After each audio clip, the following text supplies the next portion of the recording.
her how to play the traditional Igbo games. Ada was enchanted by the village and its people, and Uche and Ike were enchanted by her. But as their friendship deepened, the tension between Uche and Ike began to grow. They both knew they had fallen for Ada, but neither of them wanted to admit it. They were afraid of ruining their friendship, but they couldn't help the way they felt.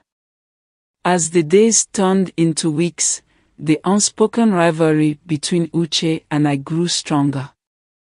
They would often find themselves competing for Ada's attention, trying to outdo each other in silly games and challenges.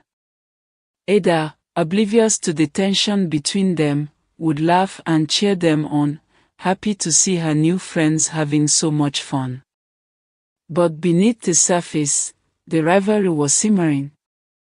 Uche and Ike would often argue over silly things, their friendship beginning to fray at the edges.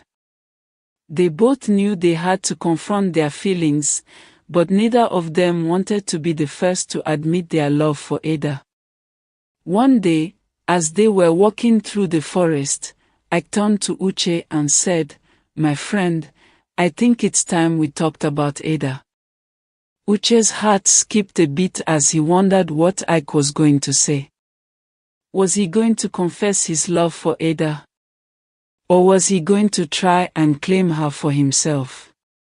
Uche's mind was racing as he waited for Ike to continue. But before Ike could say another word, Ada appeared from behind a tree, a look of concern on her face.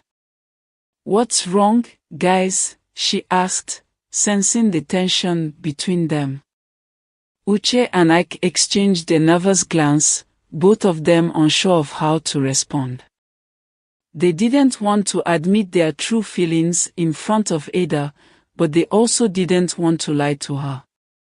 Ike, trying to think quickly, said, "We were just discussing, the best way to catch fish in the river." Ada's face lit up with excitement. "Oh, I love fishing," she exclaimed. "Can you teach me how to do it?" Uche and Ike exchanged a relieved glance, happy to have avoided an awkward conversation. "Of course, we'd be happy to teach you," Uche said, smiling. As they spent the rest of the day fishing and laughing together, Uche and I couldn't help but feel a pang of guilt.